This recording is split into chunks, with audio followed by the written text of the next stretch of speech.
านุเถระอุบาสังฆะที่เคารพอย่างสูงทุกรูปเจริญสุขสวัสดีสาธุชนท่านผู้ฟังทุกคนทุกท่านสำหรับสาธุชนท่านผู้ฟังที่เกียรติรับฟังรายการธรรมาภิวัตน์อันเป็นรายการวิทยุเพื่อการเผยแผ่พระพุทธศาสนาส่งเสริมการศึกษาและพัฒนาสังคมรายการนี้รับผิดชอบโดยอาตมาภาพพระสาธิตธีรปัญโยผู้อำนวยการสถาบันธรรมาภิวัตน์สถาบันเพื่อเผยแผ่พระพุทธศาสนาส่งเสริมการศึกษาและพัฒนาสังคมตั้งอยู่ณที่พักสงฆ์สถาบันธรรมาภิวัตน์บ้านสดเตินตำบลศพปาดอำเภอแม่เมาะจังหวัดลำปางรายการนี้ออกอากาศทุกวันอังคาร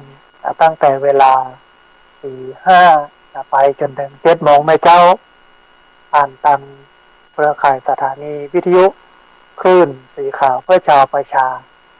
หลายคลื่นหลายสถานีหลายจังหวัดออกอากาศผ่านทาง Facebook Live ซึ่งเป็นไลฟ์สดของท่านอาจารย์พระครูอริวัฒนวิกรมของทางวัดฝายหินบันทึกเทปเอาไปออกอากาศผ่านทางสถานีวิทยุเพื่อการศึกษาและพัฒนาอาชีพเรดิโอเน็ตเวิร์ก FM 99.50 เมกะเฮิรตซ์ของวิทยาลัยเทคนิคกฟผ.แม่เมาะทุกวันศุกร์วันเสาร์ท่านผู้ฟังเอาปะกันพบกันในช่วงมรสุมหลายที่หลายตามพายุเพราะว่าจะเป็นลมเพราะว่าจะเป็นฝนรวมไปจนถึงลูกเห็บตกกันตอนนั้นปันปื้น แต่ว่าที่อำเภอแม่เมาะจังหวัดลำปางนี้มีต้นลมท่านผู้ฟังเมื่อคืนนะฮะแล้วก็มีฝนโปรยปลายมาเล็กน้อยแต่คิดว่าวันนี้ก่อนน่าจะมานักน่าจะลงนักหรือว่าอาจจะมีฟ้องแต่ก็ทำให้อากาศเย็นอากาศเย็นลงดับร้อนได้วัน2 วันนะฮะแต่ว่าวันพรุ่งนี้ก็จะกลับคืนไปสู่ภาวะร้อนแห่งกอก ก็เป็นไปตามธรรมชาติท่านผู้ฟัง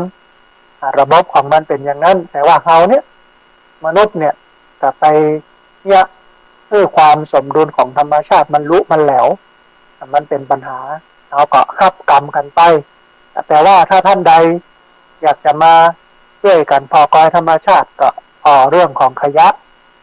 เรื่องของการปลูกต้นไม้เพิ่มเพื่อมันนักขึ้น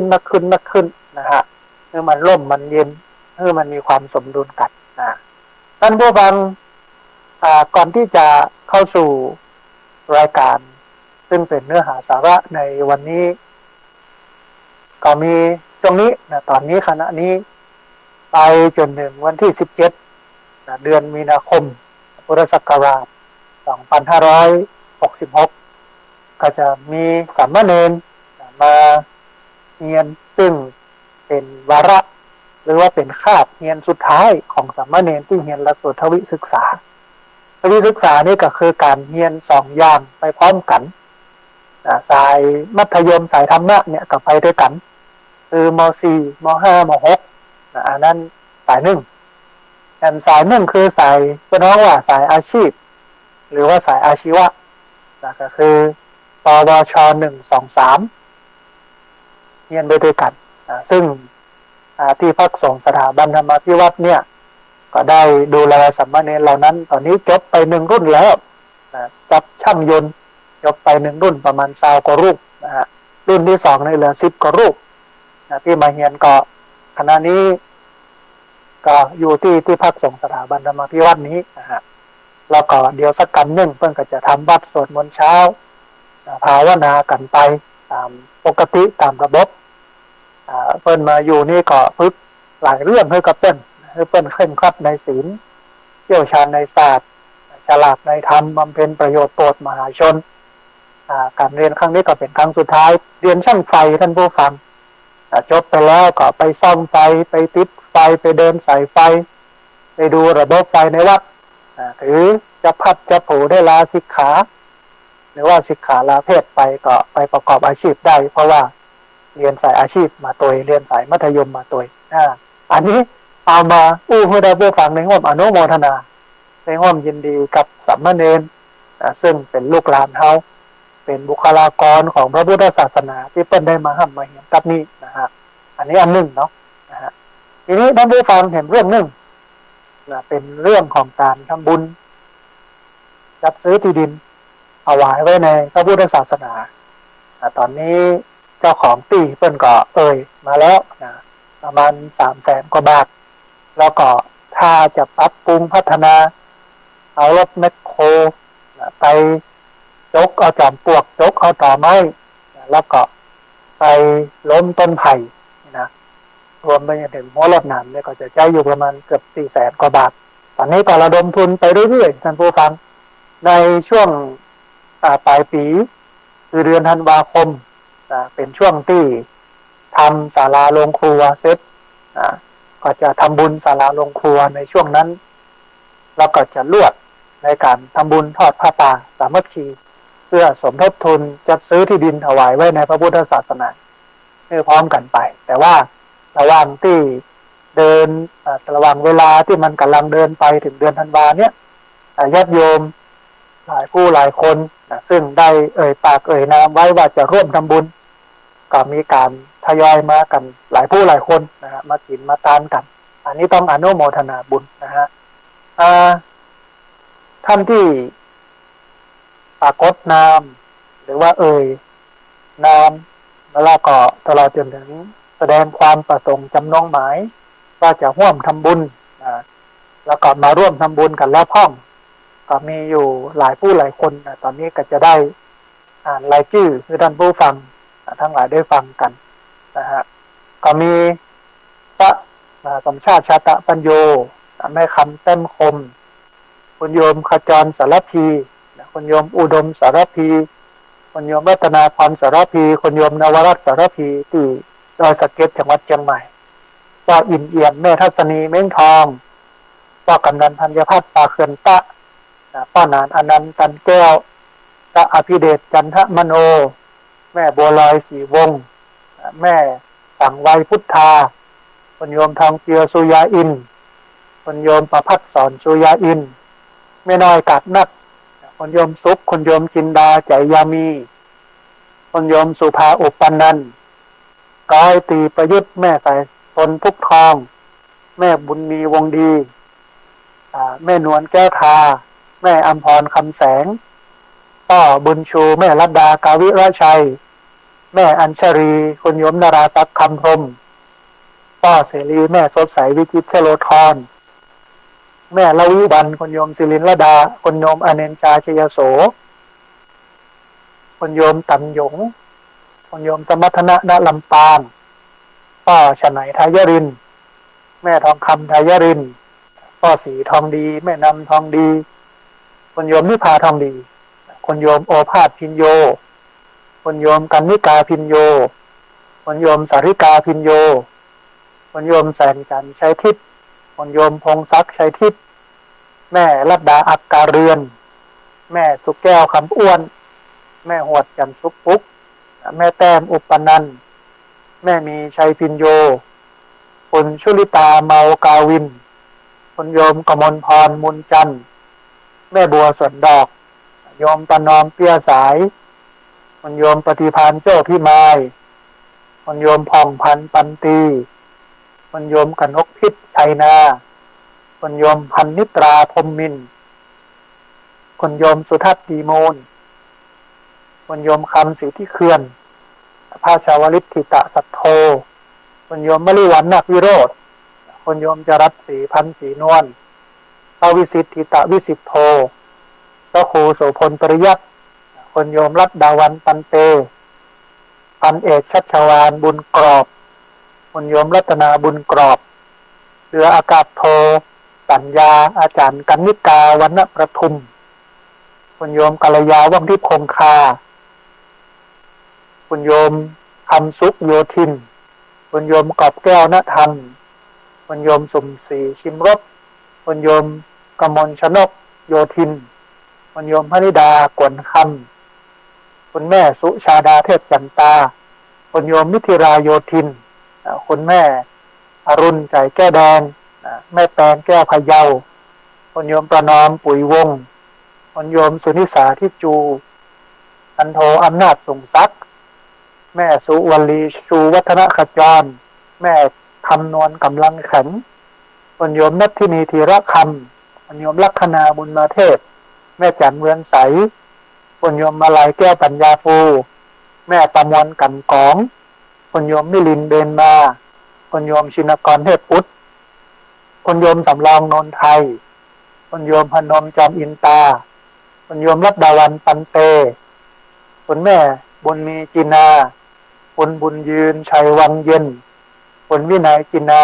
คุณกิตยาจินาคุณโยมบัวผิวบุญเรือง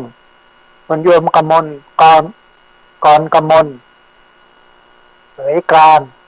แม่ศรีไลคัตติยราชคุณโยมไพพันธ์อินตทาแม่แสงล่าทองใหญ่คุณโยมกัญญนาประจินคุณโยมแสงเรือนสุจริตสกุลธรรมคุณโยมธนัชชาพัฒลาจันทึกคุณโยมบุญศรีทรงศรีสกุลแม่นวลยอดคำปันแม่วิไลธนุกรรมคุณโยมสราวุฒิเท้าชัยคุณโยมทรงวุฒิไกรวิชัยคุณโยมปริศขันธชมพูคุณโยมพันทิพย์พรหมรีคุณโยมเกิดซักค้างปินค้างศิริอันนี้ก็เป็นผู้ร่วม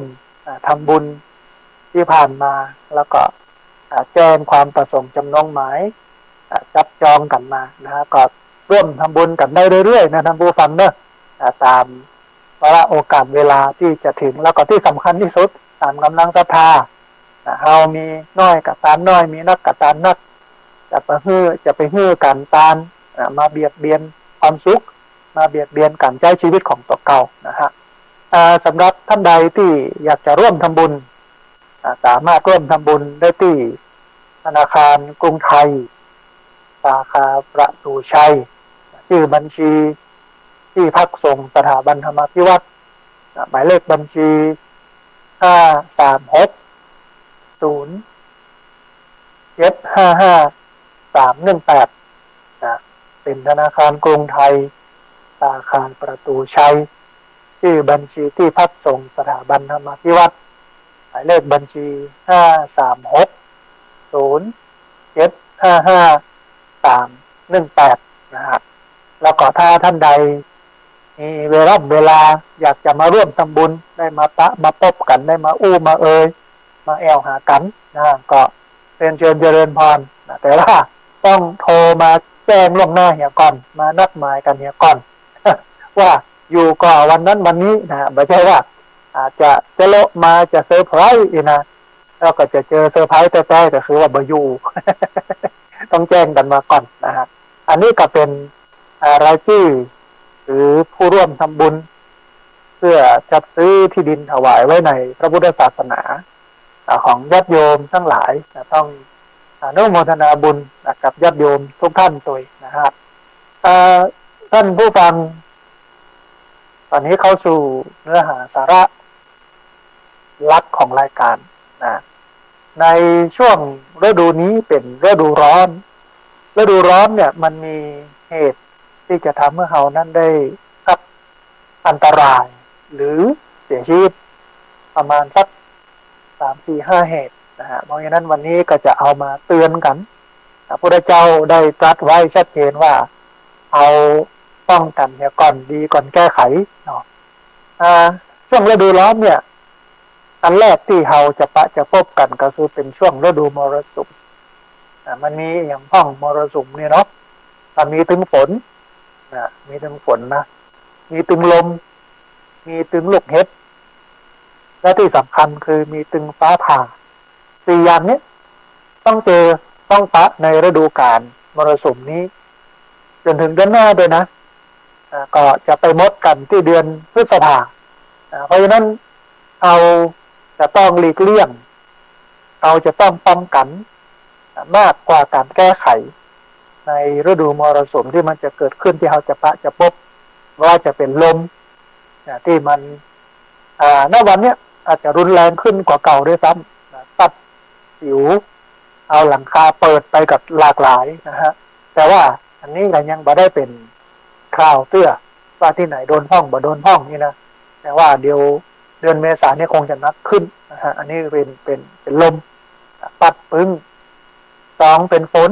นะบางที่ตกหนักบางที่ตกน้อยบางที่ตกหลายวันนะถ้าตกหนักๆเนี่ยก็ต้องระมัดระวังโดยเฉพาะพี่น้องที่อยู่หิมห้วยอยู่หิมหนองคลองบึงอยู่บนดอยระวังดินโคลนถล่มอย่างตัวสักนี้นะฮะน้ำเนาะมีลมมีฝนมีอันนึงก็คือฟ้าผ่าได้พอในโซเชียลมีเดียใน Facebook เพิ่นบอกว่าถ้าอยู่ที่ไหนอยู่ที่ไหนผมตุสูญบุญขึ้นอีนะจะไปมัวไข้หัวจะไปมัวผ่อนมัวงานว่าเป็นอย่างนั้นนะนี่อย่างถึงเป็นอย่างนั้นอีเนาะเพิ่นบอกว่าฮื้อหนีฮื้อลบฮื้อลบเพราะว่าอาการอย่างเงี้ยมันแสดงออกบอกถึงฟ้าจะผ่าเพราะฉะนั้นต้องป้องกันเมื่อดีบ้านจองห้องหอมันบ่แน่นปิดใบมันบ่สนิทอย่างเงี้ยนะฮะต้องพอต้องกอยตะปูที่มันตอกไว้แล้วมันบ่แน่นก็ตอกนอกขันพอกอยให้มันแน่นหนาสาหัสเพื่อป้องกันอาการเกิดผลกระทบจากพายุฤดูร้อนที่จะเกิดขึ้นนะฮะตรงนี้ก็มีมานักนะฮะที่จังหวัดน่านอำเภอเฉลิมพระเกียรติใกล้ๆด่านห้วยโกนซึ่งเป็นด่านข้ามไปประเทศลาวเนี่ยลูกเห็บท่านผู้ฟังตกขนาดนักเต็มหลังคาบ้านตกเนี่ยปื้นแต่บางที่ก็ยังไม่เตื้อที่แม่เมาะในแห้งฝนยังลงเป็นเม็ดนักนาสาหัสแต่ว่าอย่างเงี้ยนะปีนี้แรงท่านผู้ฟังแรงนักเลยทีเดียวก็ต้องแต่ว่าต้องระมัดระวังทุกครั้งที่อุตุนิยมวิทยารายงานสภาพอากาศในอินเทอร์เน็ตเนาะในโทรศัพท์มือถือก็จะไปบอกโยมว่าโยมวันนี้ลมจะแห้งเนอะฝนจะตกเนอะเก็บข้าวเก็บครัวพอไอ้ยังปิดฮับของเรียบร้อยนะที่วัดเนี่ยโยมที่วัดมันก็เก็บก็ยังก็สามารถป้องกันได้ในช่วงก่อนปีก่อนนี่เราไม่ได้พอได้กอยหรอกสภาพอากาศเป็นยังก็หัวเก็บไว้เฮียเบอเองมันลมมากับปึ้งปิวไปหมดฝนตกกับเปี้ยให้หมดนี่นะตู้กับเข้ากับเกลือกับปิวสมัยนั้นยังแบบมีโรงครัวเป็นกิจลักษณะเตี้ยอย่างนี้นะมันกับปิวไปนะอันนี้ก็อย่างหนึ่งนะฮะทีนี้ท่านผู้ฟังมันมีอันหนึ่งนอกจากจะมีฝนมีลมมีฟ้าผ่าแล้วก็ความเปลี่ยนแปลงของอากาศแล้วเนี่ยในช่วงหน้าร้อนเนี่ยคนไทยเราเนี่ยก็จะพบกับโรคที่จะเกิดขึ้นในช่วงหน้าร้อนนะฮะมันมีบทความของกรมอนามัยกระทรวงสาธารณสุขที่เปิ้นได้วางระบบไว้แล้วก็เอาออกในโซเชียลมีเดียนะเปิ้นบอกว่าโรคที่ควรระมัดระวังในช่วงหน้าร้อนหลังไทยเข้าสู่ฤดูร้อนอย่างเป็นทางการในวันที่2 มีนาคมพ.ศ. 2565อันนี้ของปีก่อนนู้นนะฮะกรมอุตุนิยมวิทยาประกาศประเทศไทยเข้าสู่ฤดูร้อนอย่างเป็นทางการอันนี้ปีแล้วแต่ว่าปีนี้เนี่ยเป็นวันที่5 มีนาคมพุทธศักราช 2566 กรมอุตุนิยมวิทยาประกาศประเทศไทยเข้าสู่ฤดูร้อนอย่างเป็นทางการ2 มีนาคม 2565เนี่ยอุณหภูมิสูงสุดก็เริ่มกันตั้งแต่35 องศาเซลเซียสขึ้นไปแล้วก็อุตุนิยมวิทยาเนี่ยท่านผู้ฟังเปิ้นคาดการว่าฤดูร้อนจะสิ้นสุดในเดือนพฤษภาคมนี้แล้วก็ยังระวังพายุฤดูร้อนโดยนอกจากภัยธรรมชาติที่มนุษย์มานาพี่น้องเราเนี่ยต้องเฝ้าระวังแล้วเนี่ยท่านผู้ฟัง กรมควบคุมโรคกระทรวงสาธารณสุขยังได้ประกาศเตือนให้พี่น้องชาวบ้านเนี่ยระวังโรคหน้าร้อนและก็ภัยสุขภาพที่ต้องระวังในฤดูร้อนพร้อมกับแนะนำวิธีการป้องกันวิธีการแก้ไขโรคหมู่นั้นไว้ตัวหมายความว่า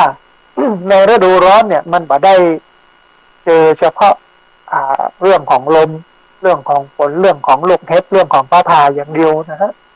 แต่ว่าโรคที่เกิดขึ้นจากหน้าร้อนจากฤดูร้อนเนี่ยเราก็จะต้องพบตัวในช่วงเนี้ยก็จะได้หันละอ่อนซึ่งละอ่อนปิดเทอมหลายผู้หลายคนก็ขายไอศครีมเนี่ยละอ่อนหลายคนนะขายไอติมละอ่อนหลายคนขายลูกชิ้นปิ้งลูกชิ้นทอดละอ่อนหลายคนขายมาล่าขายโน่นขายนี่ขายนั่นเพราะว่าหลายคนก็กึศประกอบธุรกิจเล็กๆน้อยๆในช่วงปิดเทอมมันก็เป็นเรื่องที่ดีนะพอสมควรนะที่ละอ่อนสร้างสรรค์ละอ่อนคิดขึ้นมาละอ่อนได้ทำแต่ว่ามันจะต้องระมัดระวังเรื่องความสะอาดเรื่องโรคที่จะเกิดขึ้นจากการกินความหมูนั้นไว้ตัวซึ่งอันนี้ก็เน้นย้ำให้ผู้ปกครองญาติโยมที่มีลูกมีหลานที่จะได้ประกอบธุรกิจแบบนี้เนี่ยเราจะต้องขอคอยความสะอาดสะอ้านของที่เอาไปให้พี่น้องชาวบ้านได้กินตัวนะฮะท่านผู้ฟังโรคที่มันจะเกิดขึ้นในช่วงฤดูร้อนสำหรับพี่น้องชาวบ้านที่จะต้องพบมีอยู่ประมาณสัก5 โรคท่านผู้ฟังประมาณ5 โรคมีอย่างพ้องโรคแรกที่ต้องพบก็คือโรคอุจจาระร่วงถ้าเป็นบ้านเฮาก็คือลุต้อมเนี่ยอันแรกเลยนะอันที่2โรคไข้ไทฟอยด์หรือไข้รากสาบน้อยอันเนี้ยจะพบในฤดูร้อนอันที่3โรคอาหารเป็นพิษอันที่4โรคอหิวาตกโรคอันที่5โรคไวรัสตับอักเสบแล้วก็จะโรคหนึ่งก็คือโรคโควิดนะเนี่ยประมาณสัก5-6 โรคเนี่ยที่จะเกิดขึ้นในช่วงฤดูร้อนมีอย่างพ้องเดือดทวนแห่งกำหนึ่งหลายคนก็ฟังแบบกันโอ้น่าสนใจแท้นี่นะมีโรคอุจจาระร่วงโรคไข้ไทฟอยด์หรือว่าโรคไข้รากสาบน้อยโรคอาหารเป็นพิษโรคอหิวาตกโรคโรคไวรัสตับอักเสบและแถมโรคหนึ่งแถมมาให้เป็น6ก็คือโรคโควิดนะฮะนี้เรามาพอรายละเอียดของแต่ละโรครวมไปจนถึงวิธีการในการป้องกันแก้ไขโรคที่จะเกิดขึ้นเหล่านั้นว่าเราสามารถป้องกันแก้ไขอย่างไรอย่างที่บอกท่านผู้ฟังเสี่ยงงบประมาณกับการป้องกันมันจะเสี่ยงน้อยกว่าการแก้ไขเอางบประมาณไปใช้กับการแก้ไขมันจะเสี่ยงนักแต่ถ้างบประมาณที่ใช้เอาไปป้องกันเนี่ยมันจะเสี่ยงน้อยนะฮะ5 โรคเนี่ยเกิดขึ้นกับพี่น้องหลายผู้หลายคนในรอบปีที่ผ่านมาได้รับผลกระทบจากโรคนี้บางครั้งบางทีเนี่ยถึงขั้นที่จะเสียชีวิตเลยก็มีจากโรคหมู่นี้เพราะมันเกิดขึ้นกับฤดูมันเป็นฤดูมันเกิดจากฤดูเมื่อหน้าร้อนขึ้นมาโรคตอนนี้ก็จะเกิดขึ้นถ้าเอาบ่ฮู้จักในการป้องกันบ่ฮู้จักในการแก้ไขเมื่อเกิดเหตุเกิดโรคขึ้นมาก็จะทำให้เสียชีวิตได้ที่อันหนึ่งโรคอันหนึ่งที่มันน่ากลัวก็คือฮิสโตกอาการร้อนสูงสุดมันก็ทำให้เป็นลมทำให้สลบทำให้ตายได้นะฮะท่านผู้ฟังรายละเอียดและก็วิธีการรักษาโรคถึง5 โรคเนี่ยมีอย่างพ้องเริ่มจากโรคแรกเลยก็คือโรคอุจจาระร่วงโรคอุจจาระร่วงเนี่ยเป็นโรคที่ฮิตที่สุดในช่วงฤดูร้อนก็คือเกิดขึ้นนักเกิดขึ้นบ่อย ภาษารุ่นใหม่ภาษาวัยรุ่นมันก็ฮ้องฮิตฮอตมันฮอตมันฮิตมันชอบเกิดขึ้นในช่วงฤดูร้อนก็มีสาเหตุเกิดจากการกินอาหารแล้วก็น้ำที่มันบ่สะอาดเนี่ยเกิดจากการกินอาหารและน้ำที่มันบ่สะอาดแต่ที่อู้ค้างไว้ว่าละอ่อนมันชอบขายโมอันลูกชิ้นปิ้งลูกชิ้นทอดฮอทดอกตีนไก่อย่างโมนั้นนะรวมไปจนถึงไอติมตำส้มนี่เนาะขายนู่นนี่นั่นอันนี้อันนึงก็คือขายน้ำหน้าฮ้อนเนี่ยน้ำปั่นน้ำแข็งใสอย่างพวกนี้นะฮะที่มันมีสาเหตุที่ทำให้เกิดโรคอุจจาระร่วงนอกจากการกินอาหารและน้ำที่มันบ่สะอาดแล้วเนี่ยมันยังรวมไปจนถึงการล้างมือบ่สะอาดการบ่ได้ล้างมือการล้างมือบ่สะอาดไปตัวแล้วก็รวมไปจนถึงภาชนะที่ใส่อาหารมันสกปรกถ้วยถาดจานจ้อมแก้วซึ่งถ้วยถาดจานจ้อมแก้วหมู่เนี้ยมีการปนเปื้อนจากแบคทีเรียไวรัสพยาธิปรสิตทำให้มีการติดเชื้อท่านผู้ฟังอาการของโรคอุจจาระร่วงเนี่ยจะถ่ายเหลวเป็นน้ำอย่างน้อย3 ครั้งหรือว่าถ่ายปนเมือกมูดเลือดภายใน24 ชั่วโมงมีไข้สูงประมาณ 38.5 องศาเซลเซียสอาการขาดน้ำแล้วก็อาจมีอาการคาดรวมไปตัวอันนี้เกิดจากโรคอุจจาระร่วงสาเหตุมาจากการกินอาหารกินน้ำที่มันบ่สะอาดรวมไปจนถึงการไม่ได้ล้างไม้ล้างมือซึ่งของเจ้าของที่เนี้ยอาหารน้ำที่เราได้กินรวมจนถึงเราโดยไม่ได้ล้างไม้ล้างมือให้มันสะอาดรวมไปจนถึงภาชนะที่ใส่อาหารถ้วยถาดจานจ้อนแก้วที่มันสกปรกมีสารปนเปื้อนมีไวรัสมีปรสิตมีพยาธิจะทำให้ติดเชื้อได้นะฮะเพราะฉะนั้นต้องป้องกันตัวเก่าท่านผู้ฟังเซฟตัวเก่าเพื่อบ่ให้เกิดโรคอุจจาระร่วงซึ่งเป็นโรคที่เกิดในฤดูร้อนก็คือช่วงนี้ไปจนแถวเมษาต้นพฤษภาด้วยซ้ำไปเราจะอยู่กับมันประมาณ2 เดือน60 วัน70 วันด้วยซ้ำต้นเดือนพฤษภาก็ยังจะฮ้อนอยู่ฝนก็โปรยปลายลงมานะฮะทีนี้ท่านผู้ฟังวิธีการในการป้องกันโรคอุจจาระร่วงมีอยู่ประมาณสัก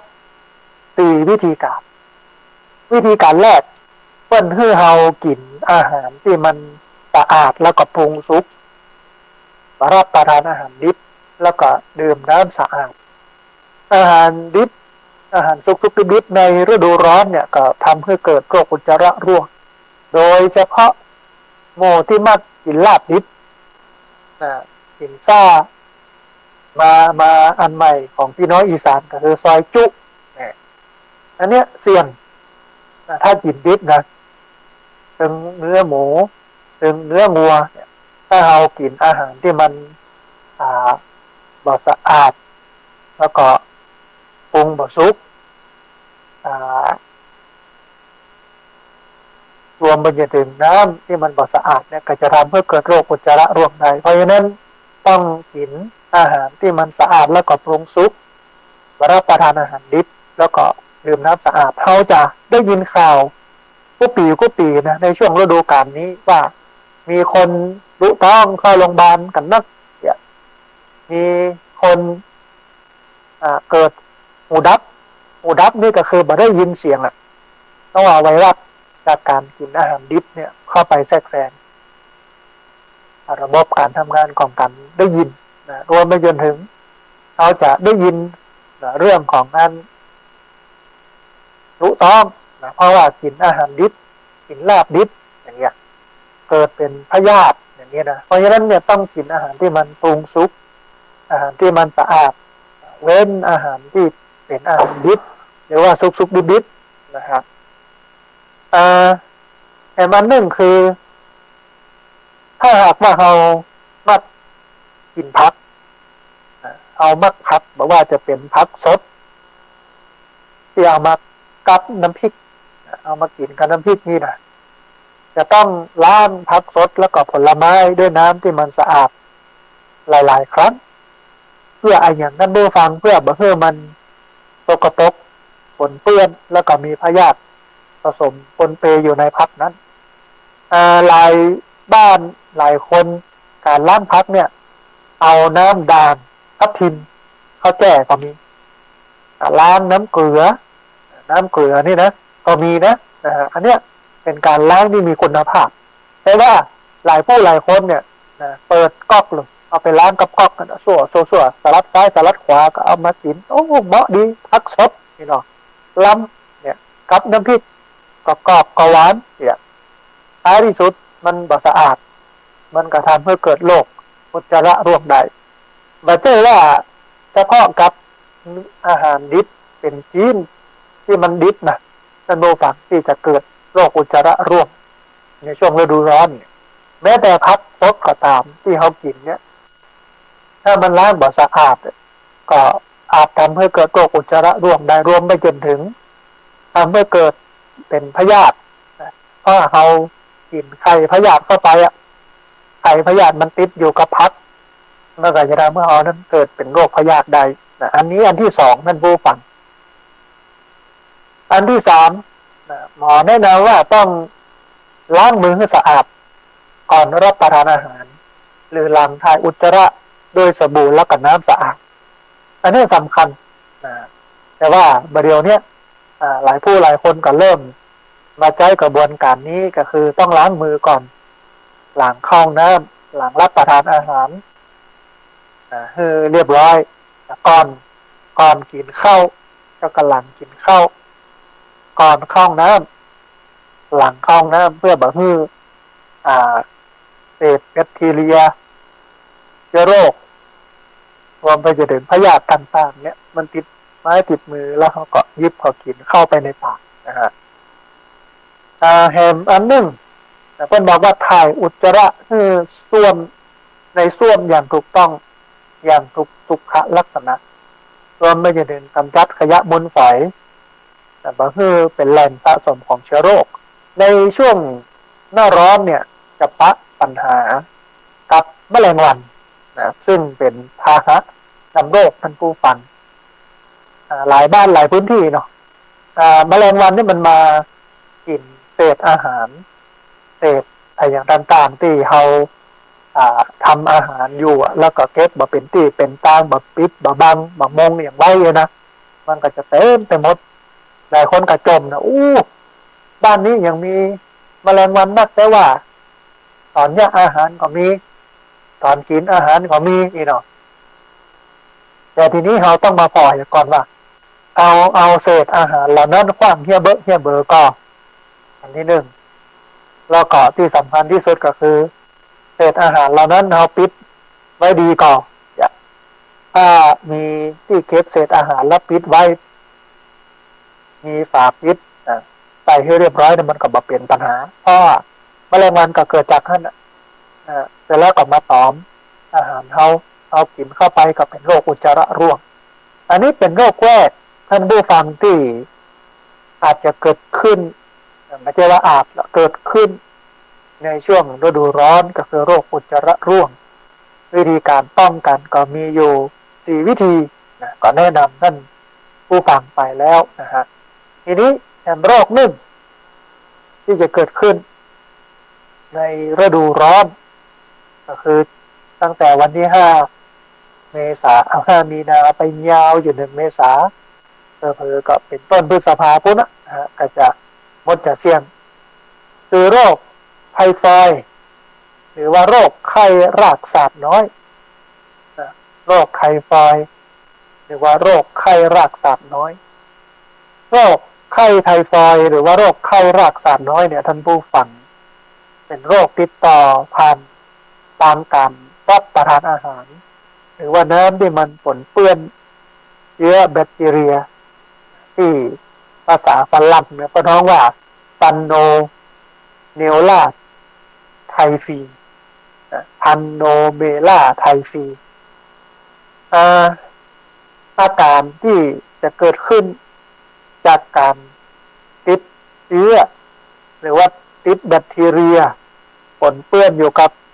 ข้าวกับปลาน้ำดื่มที่เราดื่มเข้าไปเนี่ยก็จะทำเมื่อเรานั้นมีอาการก็คือไข้สูงเป็นไข้ตัวร้อนนี่นะขึ้นสูงปวดหัวปวดท้องอืดท้องผูกถ่ายเหลวอ่อนเพลียแล้วก็จะเป็นผื่นขึ้นตามหน้าอกหรือว่าตามลำตัวรวมถึงบางรายนี่อาจจะเกิดภาวะแทรกซ้อนได้โรคเนี่ยก็ค่อนข้างที่จะน่ากลัวท่านผู้ฟังเพราะว่าอากาศมันรุนแรงลูกถ้าเป็นแล้วนะไข้ขึ้นสูงเนี่ยปวดหัวปวดท้องอืดท้องผูกถ้าถ่ายกับถ่ายเหลวอ่อนเพลียแล้วก็มีผื่นขึ้นตามหน้าอกหรือว่าตามลำตัววิธีการในการป้องกันโรคไข้ไทฟอยด์หรือว่าไข้รากสัตว์น้อยท่านผู้ฟังหมอเพิ่นแนะนำ3วิธีวิธีแรกเนี่ยเพิ่นบอกว่าต้องพักการฉีดวัคซีนป้องกันโรคไข้ไทฟอยด์โดยมีวัคซีนอยู่ประมาณ2ชนิดหรือว่า2แบบก็คือแบบน้ำสำหรับละอ่อนอายุตั้งแต่2ขวบขึ้นไปแล้วก็แบบแคปซูลสำหรับละอ่อนตั้งแต่อายุ6ขวบขึ้นไปแล้วก็วัคซีนชนิดฉีดใช้เข็มฉีดเนี่ยอันนี้อันแรกเพราะนั้นต้องไปรับการฉีดวัคซีนป้องกันโรคไข้ไทรอยด์อย่างก่อนบอกว่าจะเป็นแบบน้ำแบบเม็ดของละอ่อนรวมไปจนถึงของคนใหญ่เนี่ยก็เอามาฉีดใส่ร่างกายนะครับแต่มานึ่งคือจะต้องกินข้าวกินอาหารกินน้ำที่มันสะอาดล้างผักผลไม้สะอาดเพราะว่าอาจจะปนเปื้อนเชื้อโรคโดยเฉพาะแบคทีเรียที่ชื่อว่าซันโมเนลลาไทฟีอาจจะทำให้เกิดโรคไข้ไทฟอยด์ไข้รากสัตว์น้อยขึ้นมาได้แถมอันหนึ่งล้างมือด้วยสบู่และน้ำเพื่อสะอาดก่อนรับประทานอาหารหรือว่าปรุงอาหารหรือว่าหลังจากเข้าห้องน้ำขับถ่ายอุจจาระปัสสาวะมาเรียบร้อยต้องล้างมืออันนี้เป็นวิธีการในการป้องกันโรคไข้ไทฟอยด์หรือว่าโรคไข้รากสัตว์น้อยที่เกิดขึ้นเนี่ยมันก็เกิดกับการสัมผัสการกินการใจของเขาถ้าพอไปพอมาเนี่ยเอาไปเอามาเนี่ยท่านผู้ฟังโอ้มันเสี่ยงต่อการจะเป็นโรคถึง2โรคเลยนะโรคท้องร่วงก็ดีโรคไข้ไทฟอยด์หรือว่าโรคไข้รากสัตว์น้อยก็ดีเนี่ยการใช้ชีวิตของเราเนี่ยมันสมควรจะเป็นโรคพวกนี้บางคนบอกค่อยล้างมือบางคนบอกค่อยล้างผักผลไม้ให้มันสะอาดเนี่ยเพราะฉะนั้นต่อไปนี้เนี่ยต้องจัดการเรื่องเหล่านี้โดยเฉพาะล้างมือก่อนล้างด้วยสบู่ล้างด้วยน้ำสะอาดหลายๆรอบอย่างเงี้ยนะมือไม้มันสะอาดทดใส่ไว้เนี่ยแบบมันจะไม่ได้เป็นโรคนะครับแถมอันหนึ่งท่านผู้ฟังโรคที่3นี่ก็คือโรคอาหารเป็นพิษ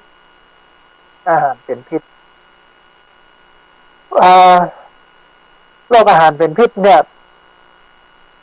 จะต้องระมัดระวังอย่างยิ่งซึ่งมันเกิดขึ้นบ่อยเกิดขึ้นมากในช่วงฤดูร้อนหน้าร้อนเนี่ยนะฮะมันเกิดจากเชื้อโรคปนเปื้อนกับอาหาร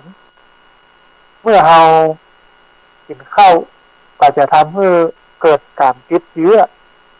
จนเป็นโรคอาหารเป็นพิษกินข้าวกินอาหารนี่นะถ้าอาหารนั่นมันมีเชื้อโรคปนเปื้อนอยู่เนี่ยมันก็จะทำให้เรานั้นเป็นโรคอาหารเป็นพิษ คือมีอาการก็คือเจ็บท้องลุกท้องคลื่นไส้อาเจียนร่างกายขาดน้ำมีไข้เมาหัวปวดหัวแล้วก็ปวดเมื่อยตามตัวอันนี้คือโรคอาหารเป็นพิษซึ่งฮิตฮอตกันมากสำหรับโรคนี้นะเป็นกันนักเป็นกันหลายผู้หลายคนดึงหลังเด็กคนใหญ่ตามโรงเรียนต่างๆในลำปางเนี่ยที่อำเภอวังเหนือเนาะออกข่าวไปร่วมงานศพช่วงนั้นเปิ้นบะเฮือกินข้าวด้วยกันกินไผ่กินมันเพราะว่า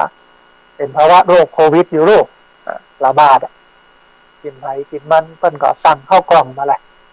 คนละกล่องอาจจะเป็นข้าวหมูแดงนะถ้าที่จับได้โอ้กินกันม่วนกันสันเล่า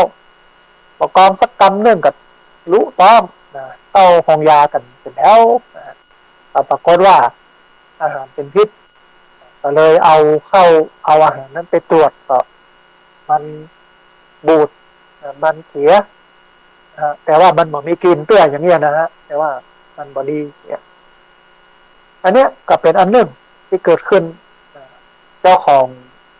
ผู้ประกอบการอาหารก็มาชดใช้ค่าเสียหายอะไรอย่างต่างๆคนก็เข้าโรงพยาบาลกันไปนอนโรงพยาบาลกันหลายวันหลายคืนเนี่ยเพราะนั้นนี่ต้องระมัดระวังเป็นอย่างมากนะฮะมันจะเสียการเสียงานเผลอๆนี่เสียชีวิตเสียเงินเสียทองกับการกินเนี่ยนะฮะต้องพอกอยถ้าเป็นอาหารที่เราทำเองกับมือเนี่ยเราก็สามารถที่จะใส่ถุงมือหรือล้างมือให้สะอาดได้ล้างผักผลไม้ด้วยด่างทับทิมด้วยน้ำเกลือหรือว่าด้วยน้ำสะอาดได้หมดแต่ทีนี้เนี่ยที่เราไปซื้อกินหรือว่าสั่งมาเนี่ยมันบอกว่ามันจะสะอาดใช่ก่อสะอาดต่อก่อเองนะมันก็จะต้องกอยกันหลายอย่างต้องไว้ใจกันได้โดยกับร้านค้าเหล่านั้นนะฮะวิธีการป้องกันโรคอาหารเป็นพิษท่านผู้ฟังเพื่อนก็บอกว่ามันสามารถป้องกันได้โดยการดูแลตัวเก่าโดยการรับประทานอาหารและก่อนน้ำดื่มที่มันสะอาดล้างมือก่อนรับประทานอาหารและกันหลังถ่ายอุจจาระบ่กินอาหารดิบที่มันมีแมลงวันตอมก็จะทำให้ปลอดจากโรคอาหารเป็นพิษได้ถ้ามองมุมหนึ่งมองในมุมของคนจนเนาะมองในมุมของพี่น้องรักญาติมันบ่มีจะกินมันก็จำเป็นต้องกินมันเหมือนคนที่มีฐานะอันนี้มองมุมนี้นะมองในมุมของคนหิวก็แล้วกันไม่ได้มองในมุมของคนอิ่มนะคนบนโลกมีสองประเภทคนหิวกับคนอิ่มคนหิวก็คือพี่น้องรักญาติคนอิ่มก็คือคนที่ต้นมีอันจะกินเหลือกินเนี่ยเหลือกินยังไงดาราบางคนหรือว่าคนรวยบางคนมีเกิดในตู้มันเป็นร้อยกู้อย่างวันหนึ่งใส่กู้หนึ่งวันหนึ่งใส่กู้หนึ่งจนลืมไปใส่ก็มีลืมใส่แล้วก็มีบอกว่าใส่หรือยังอยู่ในตู้ฮะมีเสื้อผ้าอาภรณ์เป็นร้อยชุดมีรถยนต์เป็น10 กรัมเนี่ยมีบ้านหลายหลังเนี่ยเนาะคืออันเนี้ยเหลือกินหรือว่าเป็นคนอิ่มก็จะคิดแบบหนึ่งคนอิ่มก็จะมีสิทธิ์ในการจะเลือกกินเลือกใช้เลือกบริโภคอาหารอย่างใดร้านอย่างใดคุณภาพอย่างใดได้หมดแต่ว่าพี่น้องที่ทุกข์จนยากไร้ตามชนบทบ้านนอกเนี่ยมันเลือกกินลำบาก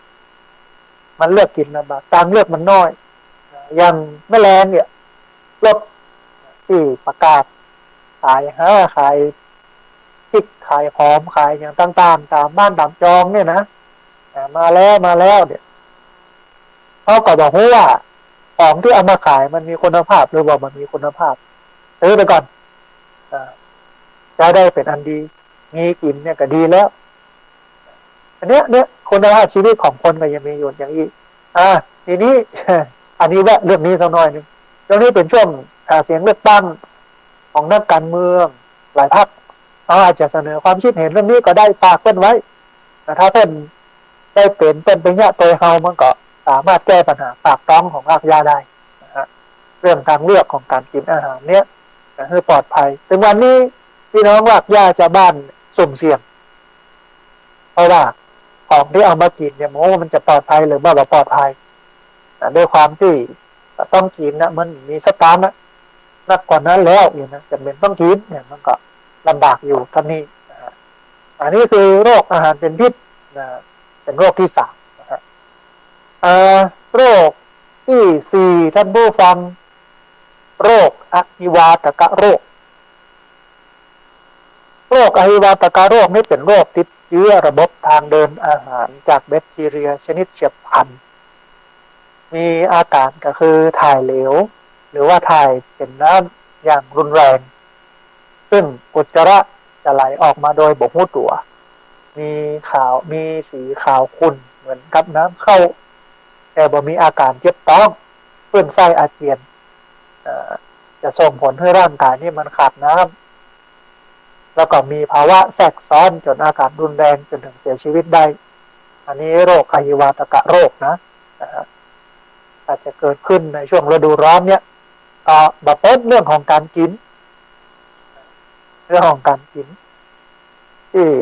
กินอาหารที่มันมีแบคทีเรียที่ก่อให้เกิดโรคอหิวาตกโรคเรื่องของความสะอาดของไม้ของมือในการประกอบอาหารในการกินอาหารนะฮะเกิดขึ้นตามนี้วิธีการป้องกันโรคอหิวาตกโรคอันดับแรกเลยจะต้องดูแลตัวเก่าโดยการล้างมือให้สะอาดก่อนรับประทานอาหารอยู่ที่เฮานะต้องล้างมือให้สะอาดก่อนรับประทานอาหารอันที่ 2คือดื่มน้ำต้มซุปแล้วก็สะอาดน้ำที่มันสะอาดมันปลอดภัยกินอาหารปรุงสุกหลีกเลี่ยงการรับประทานอาหารดิบแล้วก็ระวังผลิตภัณฑ์อาหารเพราะว่าจะเป็นพวกเนยพวกนมที่มันมาได้มาตรฐานมาได้ผ่านการพัชเจอไรส์คือฆ่าเชื้อซึ่งอาจจะมีการปนเปื้อนจากเชื้อแบคทีเรียได้เราจะได้ยินข่าวหนึ่งในชนบทบ้านนอกบ้านเฮานี่เนาะคนไปยิงหมูป่ามาได้เอาหมูป่ามาลาบดิบนี่นะกินกันแล้วก็ลุกพร้อมเกิดเป็นโรคอหิวาตกโรคท้องเสียท้องร่วงนักเพราะฉะนั้นต้องระมัดระวังในช่วงฤดูร้อนนี้ต้องป้องกันต้องแก้ไขกันเพื่อบ่ให้มันเกิดโรคนี้นะครับโรคสุดท้ายท่านผู้ฟังคือโรคไวรัสตับอักเสบเอมันแตกต่างจากโรคไวรัสตับอักเสบบีนะถ้าเป็นโรคไวรัสตับอักเสบบีเนี่ยก็จะผิวจะเหลืองผิวเหลืองเพราะว่าเป็นโรคไวรัสตับอักเสบบีสำหรับโรคไวรัสตับอักเสบเอเนี่ยมันทำให้เกิดอาการอักเสบเฉียบพลันมีอาการก็คือไข้อ่อนๆเหนื่อยล้าปวดหัวเจ็บตั้งขวาบนต้องขวาบนนะถ้าเจ็บท้องขวาบนเนี่ยก็สันนิษฐานไว้ก่อนเลยว่าเป็นโรคไวรัสตับอักเสบเอปวดตามกล้ามเนื้อข้อแขนข้อเท้าข้อศอกอย่างที่มันเป็นข้อเนี่ยมันจะปวดจะลุต้องปัสสาวะมีสีเข้มแล้วก็ตัวเหลืองอันเนี้ยคือเป็นโรคไวรัสตับอักเสบเอวิธีการป้องกันโรคไวรัสตับอักเสบเอท่านผู้ฟังสามารถป้องกันดูแลตัวเองได้ด้วยการล้างมือเพื่อสะอาดทุกครั้งก่อนปรุงอาหารหรือว่าหลังเข้าห้องน้ำรวมไปจนถึงการฉีดวัคซีนป้องกันโรคไวรัสตับอักเสบเอนอกจากโรคฤดูร้อนที่ต้องระวังเมื่อมันเกิดขึ้นกับเราในช่วงฤดูร้อนแล้วเนี่ยมันยังมีภัยต่อสุขภาพที่ควรระวัง3ภัยสุขภาพในช่วงฤดูร้อนที่มันจะเกิดขึ้นนะฮะ3ภัยสุขภาพมีอย่างพ้องภัยแรกคือการเจ็บป่วยหรือว่าการเสียชีวิต จากภาวะอากาศร้อนภาวะอากาศร้อนเนี่ยอาจจะเจอกระเฮาเป็นภัยสุขภาพในช่วงฤดูร้อนนะการเสียชีวิตการเจ็บป่วยหรือเสียชีวิตจากภาวะอากาศร้อนถ้าภาษาหมอหน้าวันนี้นะจะฮ้องว่าโรคฮิสโตกจะเกิดขึ้นในช่วงฤดูร้อนมันก็จะทำให้เราเสี่ยงต่อการตายด้วยโรคนี้ได้นะครับโรคฮิสโตกเนี่ยมันมีผลกระทบต่อสุขภาพที่ได้รับจากปัญหาหมอกควันด้วยนะแล้วก็การบาดเจ็บและการเสียชีวิตจากการจมน้ำนะฮะไปพอกอยโรคนี้เหี่ยสักน้อยนึงโรคฮิสโตกเนี้ยเป็นอย่างไรนะฮะในช่วงฤดูร้อนเนี่ยท่านผู้ฟังหลังจากนี้ไปมันก็จะฮ้อนลงเรื่อยนะอากาศที่ฮ้อนเนี่ยในประเทศไทยเนี่ยตรงนี้เนี่ยมันแข็งนิดจนทำให้มีคนรวมไปจนถึงทรัพย์เสียชีวิตเป็นข่าวที่สร้างความตกใจสำหรับพี่น้องชาวบ้านนักหนาจารีพอสมควรอย่างเชียงใหม่เนี่ยนกบินไปบินมามันก็ยังตกอยู่นกนะมันบินอยู่บนฟ้ายังมาตกตายบนดินแต่แล้วหมอเพิ่นก็เอาไปพอกไปกอยว่ามันเป็นอะไรอย่างตายไปผ่าพิสูจน์ขอบฟ้าว่าปอดมันดำขึ้นอย่างเงี้ยตอนนั้นเมื่อเกิดความตระหนกตกใจว่าพี่น้องที่ใจชีวิตอยู่ณวันนี้ทุกวันเนี้ยท่ามกลางพี่น้องว่าหมอกควัน PM 2.5 แล้วก็อากาศร้อนเนี่ยก็อาจจะเกิดผลกระทบได้กับพี่น้องชาวบ้านนะครับอุณหภูมิที่สูงขึ้นท่านผู้ฟังของโลกมันก็ทำให้คนได้รับผลกระทบอย่างเช่นที่จังหวัดลำปางเนี่ยอำเภอเถินจังหวัดลำปางเนี่ยกุปีก็จะมีอุณหภูมิสูงขึ้นโดยเฉพาะอำเภอเถินนี่นะ44 องศาอย่างห้องเนี่ยกรุงเทพ36 ถึง 41เนี่ยจะทำให้เกิดเป็นโรคอันนี้ก็คือโรคฮิสโตกขึ้นได้นะ